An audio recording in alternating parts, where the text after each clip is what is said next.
அனைவருக்கும் வணக்கம். இதில் இருக்கிற ஓலைச்சுவடிகள் எல்லாம் நான் யூடியூப்பில் பதிவிடுறதும் இப்போ புத்தகம் எழுதி கொண்டிருக்கேன். அதுக்கும் அதில் இருக்கிற விஷயங்களும் எந்த மாணவர்களுக்கு என்னிடம் படிக்கும் மாணவர்களுக்கு நான் கற்பிக்கிறதுக்காகவும் தேர்வு செய்து எடுத்து வைத்த ஓலைச்சுவடிகள். உங்களுக்காக ஒரு 60 கட்டு ஓலைச்சுவடி தேர்வு செய்து எடுத்து வச்சிருக்கிறேன்.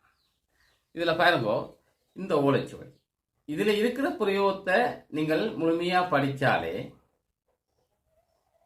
சிறப்பான மாந்திரிகர் ஆவீர்கள். மகாபாரத காலத்தில் பயன்படுத்தப்பட்ட நாகாஸ்திரம், பிரம்மாஸ்திரம், பாசுபதாஸ்திரத்தை பற்றியான உண்மையான மந்திரங்களோட பிரயோகிக்கும் முறைகளோடு இருக்கிற ஓலைச்சுவடிகள். இதுவும் ஒரு கடுமையான ஒரு பிரயோக மந்திரம். இப்படி இதில் இருக்கிறது எல்லாமே உண்மையான மந்திரிக முறைகள். நீங்கள் சிறப்பாக என்னிடம் கற்றுக்கொண்டால் எல்லாமே வஞ்சகம் இல்லாமல் மறைக்காமல் தருவேன். இதுவரை யாருமே இப்படி யாருக்கும் கொடுத்ததில்லை. எனக்கு மறைக்க வேணும் என்று இல்லை. எந்த முப்பாட்டனார் வழியாக வந்த ஓலைச்சுவடிகள் 1934ஆம் ஆண்டு எழுதப்பட்ட ஓலைச்சுவடிகளும் அதற்கு முற்பட்ட ஓலைச்சுவடிகளும் தான் இதில் இருக்கு. என்னிடம் கற்றுக்கொள்பவர்களுக்கு சிறப்பாக நான் எல்லாமே சொல்லித் தருவேன். எல்லாம் கற்றுக்கொள்ளலாம். இந்த தனவசிய மையை நீங்கள் பயன்படுத்துவதால் உங்கள் வீட்டிற்கு தனதானியம் வரும், கடன் தொல்லை நீங்கும், பணவரவு மிகவும் அருமையாக இருக்கும். இது ஒரு நல்ல முறை. இதனோடு ஒரு மூலிகை வேரும் இருக்கிறது. அதனையும் சேர்த்து நீங்கள் வைத்திருந்தால் 100% பலனை நீங்கள் எதிர்பார்க்கலாம். இது எதிரேற்று மை. இந்த எதிரேற்று மையை நீங்கள் பயன்படுத்துவதால் எதிரிகளால் செய்யப்படும் எந்தவித பேய், பிசாசு, பில்லி, வஞ்சனை, சூனியம் எதுவாக இருந்தாலும் உங்களிடம் அணுகாது. நிச்சயமாக நான் சொல்கிறேன், 100% உங்களை அணுகாது. சிறப்பான மை முறை. வாங்கி பயன்படுத்துங்கள். நீங்கள் இதை பரிசோதனை செய்து பார்க்கலாம். யாருக்கும் பேய் பிடித்திருந்தால் அல்லது வேறு தேவதை பிடித்திருந்தால் இந்த மையை கொண்டு சென்று அவர் நெற்றியில் வைத்தால் அவரை விட்டு அந்த பேய், பிசாசு விலகிவிடும். அந்த தேவதை விலகி ஓடிவிடும். சிறந்த முறையிலான இந்த எதிரேற்று மை செய்யப்பட்டிருக்கிறது. இது சித்திமை, ஸ்ரீ பாலாதேவியின் மந்திரம் உச்சரிக்கப்பட்ட சித்திமை. மாந்திரீகம் செய்பவர்கள் மாந்திரிக சித்திக்காக இதை நீங்கள் பயன்படுத்தி கொள்ளலாம். சிறந்த முறையில் செய்யப்பட்டிருக்கிறது. இது வியாபார வசியமை. வியாபாரங்கள் செய்பவர்கள், கடை வைத்திருப்பவர்கள், வேறு பலவிதமான வியாபாரங்களுக்கு நாடி செல்பவர்கள் இதனை பயன்படுத்தலாம். ஜன ஆகுஷ்ணம் மந்திரங்களை இதற்கு பயன்படுத்தியுள்ளோம். சிறந்த முறையிலான வியாபார அவசியமை. இதனோடு ஒரு யந்திரமும் இருக்கிறது. அதையும் சேர்த்து நீங்கள் பயன்படுத்தினால் இன்னும் நல்ல பலனை பெறலாம். முகவசியமை. பலவிதமான வாசனை திரவங்களையும் மூலிகைகளையும் கொண்டு தயாரிக்கப்பட்ட முகவசியமை. உங்களை பார்த்தவுடன் ஒரு வசீகரத்தை ஏற்படுத்தக்கூடிய மையாக இது இருக்கும். சிறந்த முறையில் முகவசிய மந்திரங்களை கொண்டு உச்சரிக்கப்பட்டு செய்யப்பட்டிருக்கிறது. முறையாக புராண பிரதிஷ்டை செய்யப்பட்டு சங்கல்பம் செய்யப்பட்டு சத்தியநாம புராண பிரதிஷ்டையில் கொடுக்கப்பட்டு செய்யப்பட்டிருக்கிறது. இதுவும் சிறந்த முறையில் பயன் தரும். தேவையானவர்கள் இவ்வாறான மைகளை நீங்கள் தொடர்பு கொண்டு பெற்றுக்கொள்ளலாம். இதனோடு சூனிய தெரிப்பு எண்ணெய் இருக்கிறது. தேவையானவர்கள் பயன்படுத்தலாம். பில்லி சூனியத்தில் பாதிக்கப்பட்டவர்களுக்கு பயன்படுத்தினால் உடனடியாக 8 நாட்களில் தீர்வு கிடைக்கும். இன்னும் ஒரு மை இருக்கிறது. பிரேதாத்மாக்கள் ஒருவருக்கு பிடித்திருந்தால் உடனடியாக அது அவரை விட்டு நீங்குவதற்கான மை ஒன்று இருக்கிறது. இதனையும் மாந்திரிக பூசைகள் செய்பவர்கள் பயன்படுத்தி கொள்ளலாம், பூசாரிகள் பயன்படுத்தி கொள்ளலாம். அந்த மையை நீங்கள் அவர் அருகே கொண்டு செல்லும் பொழுதே அவரை விட்டு நீங்கி ஓடிவிடும். சிறந்த தேக காவலாகவும் இதை பயன்படுத்தலாம். விரும்பியவர்கள் தொடர்பு கொண்டு பெற்றுக்கொள்ளுங்கள்.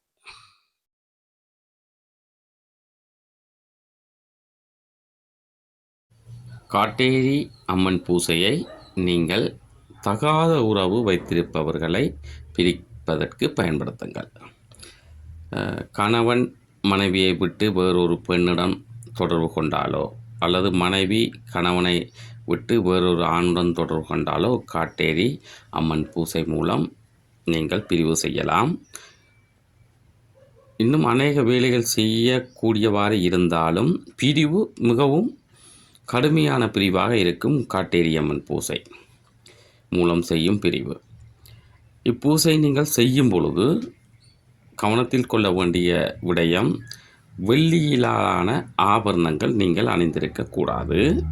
நீங்கள் யாருக்கு செய்கின்றீர்களோ அவரும் வெள்ளியிலான ஆபரணம் அணிந்திருக்கக்கூடாது. ஏதேனும் அவருக்கு அவர் பெயர் செய்து அவர் வெள்ளியிலான ஆபரணம் அணிந்திருந்தால் அப்பொழுது அவரை காட்டேரி பீடிக்க விட்டாலும் அந்த வெள்ளி ஆபரணத்தை அவர் ஏதாவது ஒரு சந்தர்ப்பத்தில் தன் உடலில் இருந்து அகற்றும் பொழுது அவரை பிடித்து கொள்ளும். அந்த வெள்ளி ஆபரணத்தை மீண்டும் அணிய விடாதவாறு அதுவே பார்த்து கொள்ளும். நீங்கள் ஒரு விடயத்தை புரிந்து கொள்ளுங்கள். பிரிவு செய்தால் அவர்களின் கனவிலே சென்று இந்த காட்டேரியானது பலவிதமான மாயைகளை காட்டும். கணவனுக்கு நீங்கள் ஒரு பெண்ணை பிரிப்பதற்கு செய்திருந்தால் அந்த தகாத உறவு அந்த பெண்ணுக்கும் கணவனுக்கும் இடையிலே எவ்வாறு பிரிவு ஏற்படுத்தும் என்றால், இது ஒரு மாய வடிவு கொண்டு கணவனுக்கு என்ன விடயங்கள் பிடிக்காதோ அதையெல்லாம் அந்த பெண் செய்வது போல காட்டும், அல்லது அந்த பெண் வேறு ஒருவருடன் உறவில் இருப்பது போல காட்டும். அந்த பெண்ணுக்கும் அவ்வாறு செய்யும். கடும் வார்த்தைகளால் கதைக்க வைக்கும், கடும் வார்த்தைகளை பிரயோகிக்கும். அவரை அறியாமல் நீங்கள் தெரிந்து கொள்ள வேண்டிய விஷயம், நீங்கள் என்ன மந்திர பிரயோகம் செய்தாலும் அதன் பின்னணியில் ஒரு தேவதை நின்று செயற்படுத்துகின்றது என்பதை அறிந்து கொள்ளுங்கள்.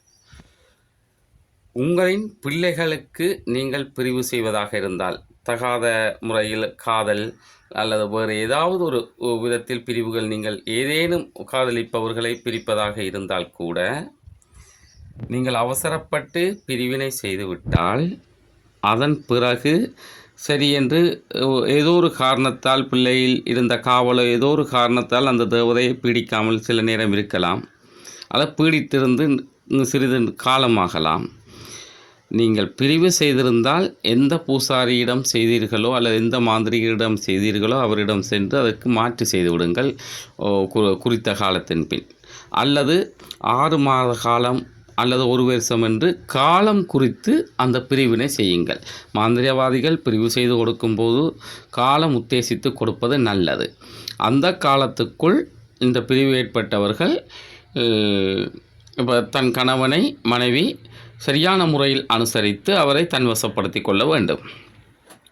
நீங்கள் எதுவுமே செய்யாமல் விட்டால் அந்த பிரிவு மீண்டும் தொடர்ந்து கொண்டு இருக்கும். இந்த காட்டேரி பிரிவை நீங்கள் செய்து கொடுக்கும் பொழுது அந்த தகட்டை நீங்கள் எடுத்து விடுங்கள். உப்பிலெல்லாம் மந்திரித்து கொடுக்கலாம். ஆனால் அந்த இடத்தில், அந்த வளவில், அந்த காணிக்குள் நீங்கள் புதைத்தாலோ அல்லது பொருளை வைத்தாலோ அந்த இடத்தை சரியாக குறித்து வைத்து கொள்ளுங்கள். அந்த இடத்தை அப்படியே கிண்டி எடுத்து ஓடும் தண்ணீர் விடக்கூடியவாறு இருக்கணும், அல்லது வேறு ஏதாவது பரிகாரம் அதுக்கு பிரிவு மாற்றி செய்ய வேண்டும். அல்லாவிட்டால் அந்த காணியும் உதவாது. அவர்களும் பல பிரச்சனைகளுக்கு ஆளாவார்கள். இதையெல்லாம் சரிய காடேரி முறை செய்யும் பொழுது கவனமாக செய்யுங்கள். இப்பொழுது நாங்கள் மந்திரத்தை பார்ப்போம். ஓம் விரித்த சடையும் சிரித்த முகமும் சாத்திய சங்கு வெந்நீரும் ஆரண சொரூபமும் கிடுகிடு தம்பட்டமும் வேட்டை நாயுடனே சென்று வாரால் காட்டேரி பார்பின்னே பக்கத்து கிரணு பகபக என்றெரிக்க ஒக்கத் தொடர்ந்து ஓடிவா காடேரி வருக வருக சிவா வந்து என் முன்னே நிற்க இன்னாரும் இன்னாரும் சீறிச் சினந்து பிரிந்து போக சிவாகா. இதில் நீங்கள் இன்னார் என்பது இடத்தில் யாரிடமிருந்து யாரை பிரிக்க வேண்டுமோ அவரின் தந்தையின் பெயரோ, ஆணாக இருந்தால் தந்தையின் பெயரும் அவரின் பெயரையும் விட்டுக்கொள்ளுங்கள், பெண்ணாக இருந்தால் தாயின் பெயரையும் அவரின் பெயரையும் விட்டுக்கொள்ளுங்கள். பிறகு பிரிக்க வேண்டியவரின் பெயரையும் இவ்வாறே தந்தை அல்லது தாயின் பெயரையும் விட்டு அவர்களின் பெயரையும் விட்டு நீங்கள் மந்திரத்தை உச்சரிக்க வேண்டும். இதை நீங்கள் சித்தி செய்வதற்கு காடேரி உபாசனை செய்தவர்களுக்கு மிகவும் இலகுவாக இது சித்தியாகிவிடும். மற்றவர்கள் நான் கூறும் பூசை முறையின்படி சித்தி செய்து கொள்ளுங்கள். செவ்வாய்க்கிழமை இரவு 9 மணிக்கு பிறகு ஆரம்பிக்க வேண்டும் இந்த பூசை. குரு பூசை செய்து விக்னேஸ்வர பூசை செய்து கொள்ளுங்கள்.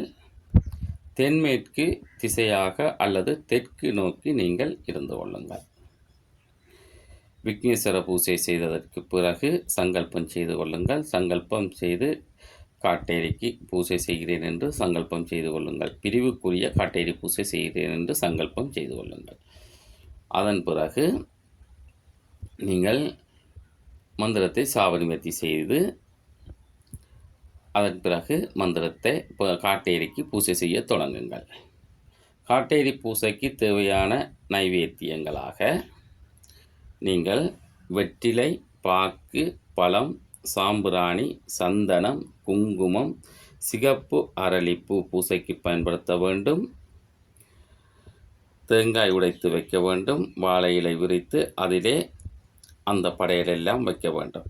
புழுங்கல் அரிசி சோறு சமைத்து ஒரு படி ஒரு கிலோவில் நீங்கள் புழுங்கரிசி சோறு சமைத்து அதில் கொட்டி அவித்த முட்டை வைத்து சுட்ட கருவாடு, முருங்கைக்காய் கறி இவ்வளவும் வைத்து செய்ய வேண்டும்.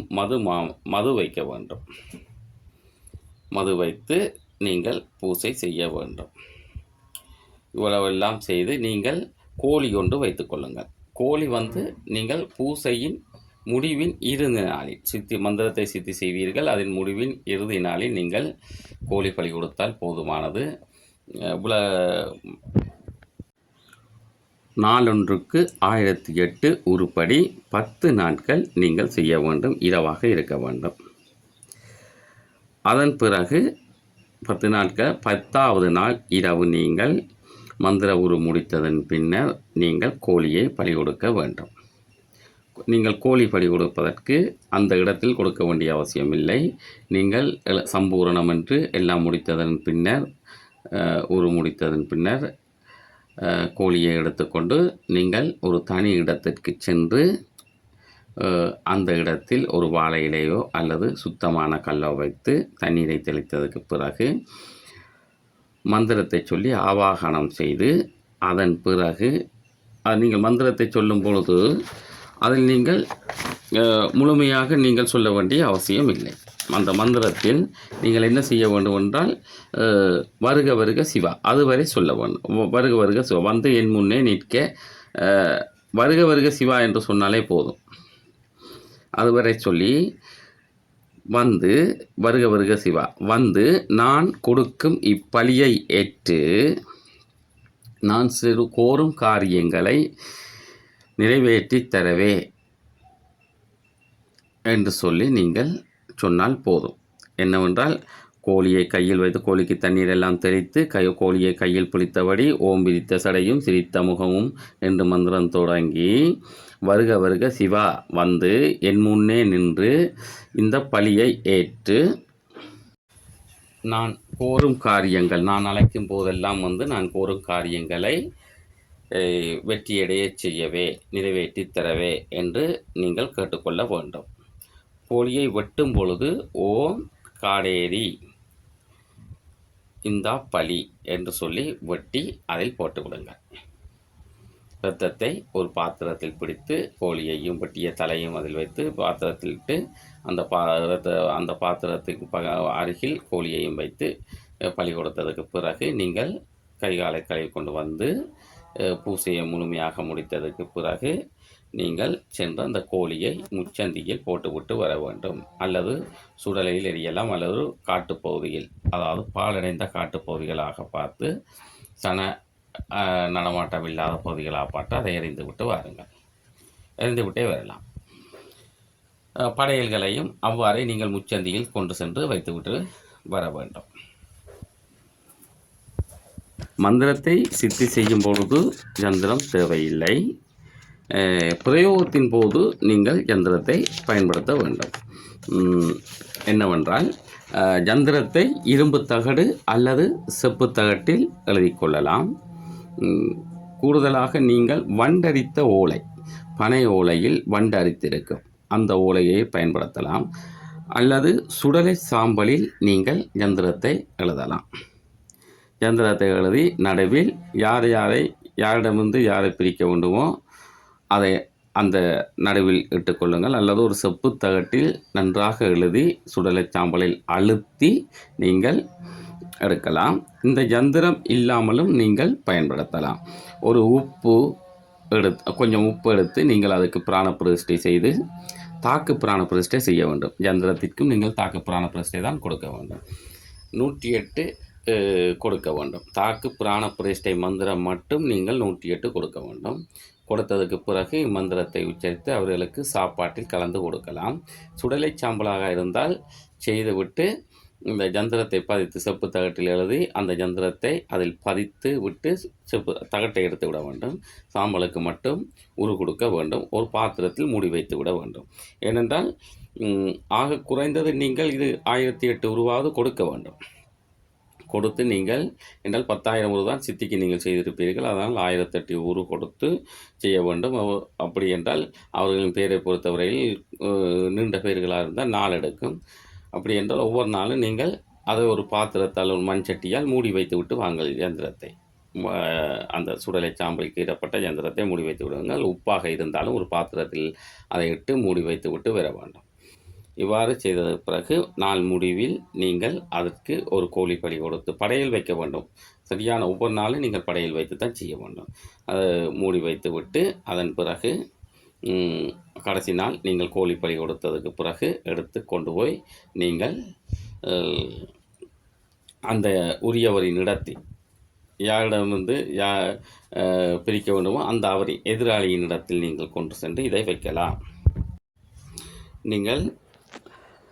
நீங்கள் இப்போ மந்திரவாதிகளாக இருந்தால் நீங்கள் அதை எடுத்து அவரிடம் கொடுக்கும்போது, யார் செய்ய தந்தார்களோ அவரிடம் கொடுக்கும் பொழுது 27 தடவை மீண்டும் அந்த மந்திரத்தை உச்சரித்ததுக்கு பிறகு நீங்கள் அவர்களின் கையில் கொடுத்தனுப்ப வேண்டும்.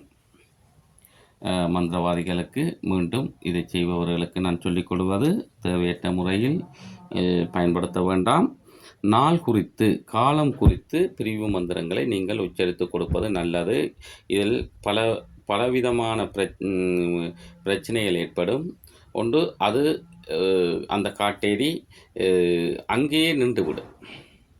எந்த இடத்தில் கொண்டு சென்று புதைத்தீர்களோ அங்கேயே நின்றுவிடும். பிறகு அந்த இடத்தில் வேறு யாரும் வாழ முடியாமல் போய்விடும்.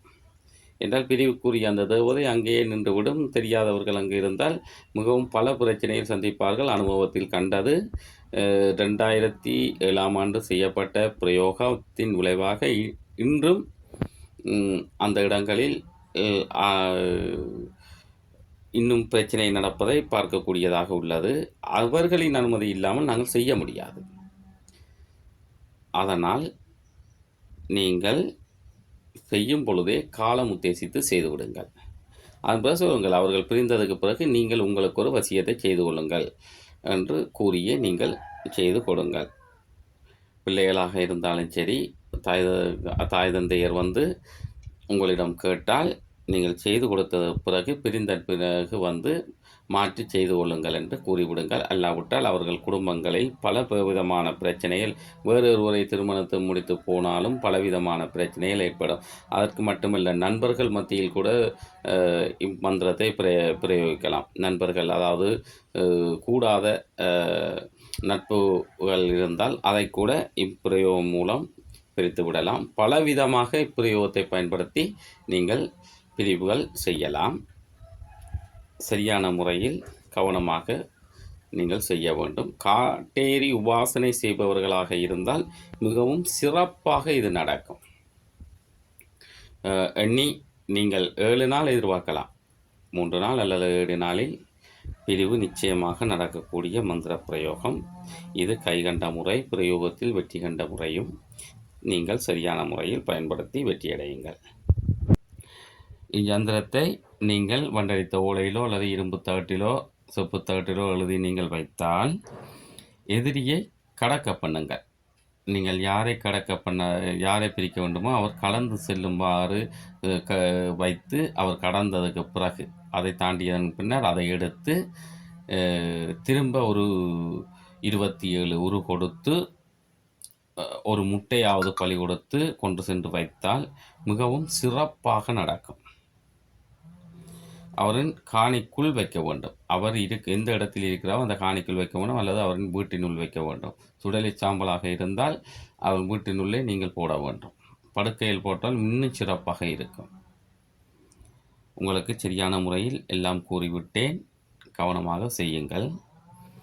நீங்கள் முச்சந்தியில் கொண்டு வைக்கும்போது ஒரு பச்சை இளநி வெட்டி துளை போட்டு அதையும் சேர்த்து அதில் வைத்துவிட்டு நீங்கள் படையில் வைக்கும்போது ஒரு கோழி முட்டையும் பலிவிடுங்கள்.